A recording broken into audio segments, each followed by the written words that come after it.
There are two times during the movie where I was standing behind the camera with just big fat tears raining down my face. And the first was watching her hear that song that my cousin plays. She didn't know they were going to play the song. I told her to just go get in touch with this story, and then had my cousin do that. And watching her respond to that was tough.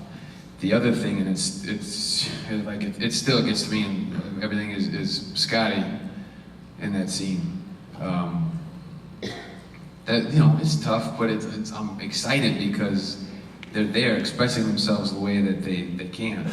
And that's not hurtful, you know? The imaginary thing is hurtful, but watching her fly the way that she does, there's nothing sad or scary about that. It's just something wonderful.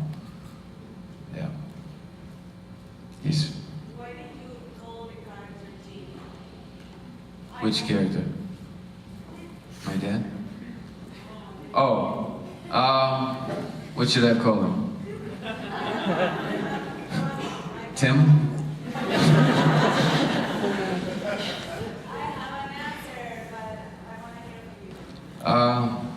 I guess, you know,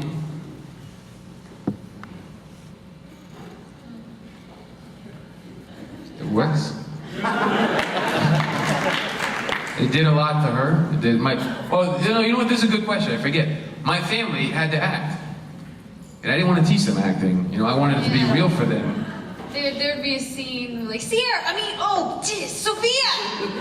It was just, we didn't really have, at the very beginning, when it was all started, we didn't really have a set script or story. It was all like on the fly, so it's just what worked, I think, for that. Not works because Jim, you know, emotionally does something more to us. I don't care.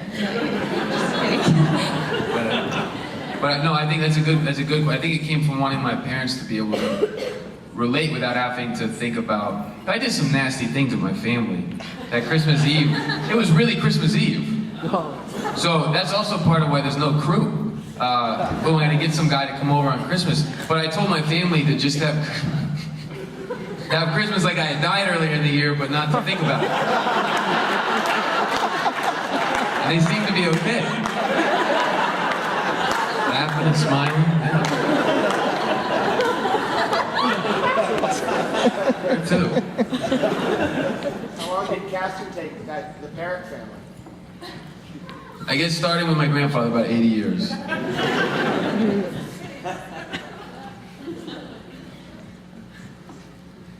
Yes. First, I want to say congratulations for your movie.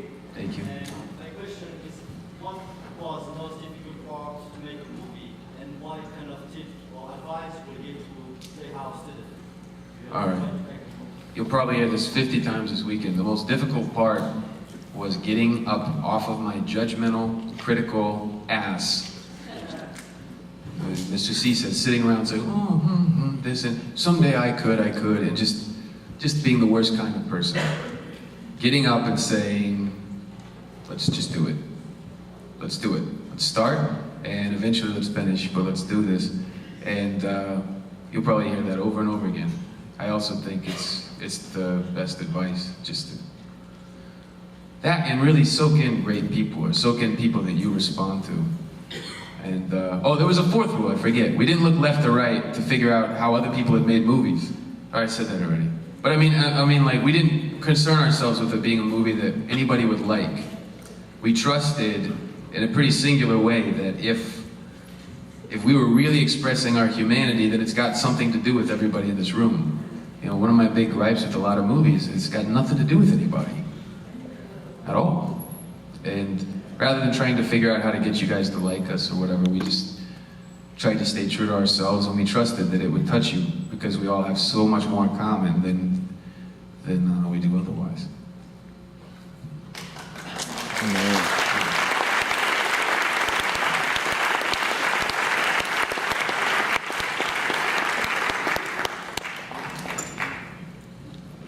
Sometimes great things are born of lack of resources, and this is so extra.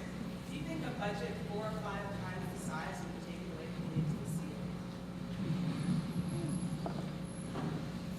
Not if we bring our integrity to it, but this movie, I don't need budget, and I don't think she needs a budget. And I mean, I don't know if we're doing something that you have to go to Rome to shoot or something, you got to pay for that. But this movie wouldn't have been a better movie if we had a couple more bucks.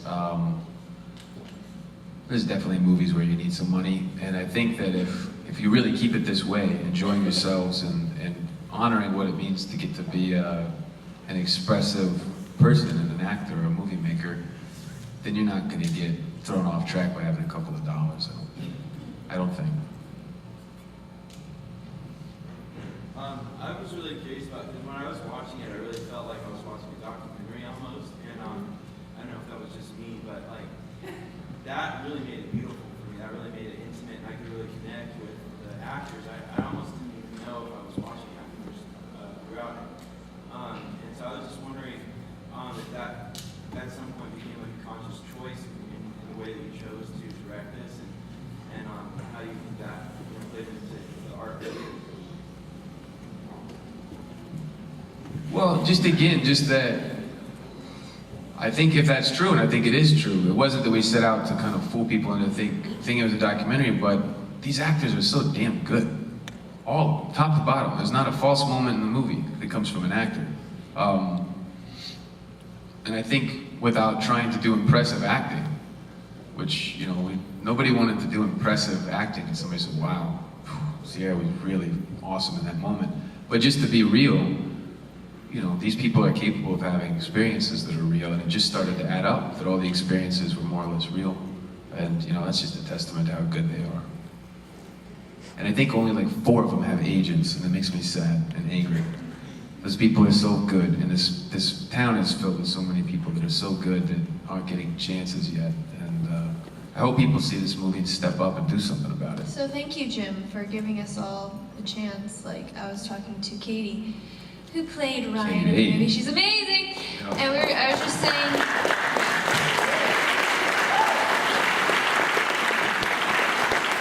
we were just talking about how cool it is, you know, the whole acting experience, and how, you know, that amazing acting happens at Playhouse West every day, all day, from all these incredible little actors. And that Jim's just, you know, like, just mystical.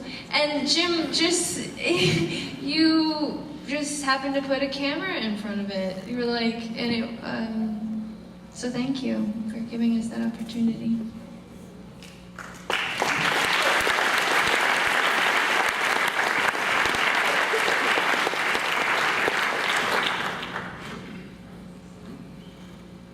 Yes, sir. I was really quite surprised to see the inside world of grief so really. And assuming that you know the experience, how else could you have done that? Right. I think everybody does a little bit. I think it's important to say that grief, and the guy Herb who touches on it, can be about a lot of different things. I mean, there have been people that I've lost and things like that, but you know, she expressed more of that than I did. But my reason for it was I was grieving. I know it might sound silly, but I felt dead. I felt like I had lost somebody because I kind of put aside the part of myself that I really value. I put it away, and I felt like I had lost it. And it made me want to figure out what you do about that. And we kind of tried to ask that question with the movie, and making the movie ended up being the answer. And, you know, I had been advised by people I admire very much to do with your time the things that are important to you. But how she got in touch with it, I don't know. I didn't give it to her, I don't want to know, you know. She's the best, yeah. I'm very blessed.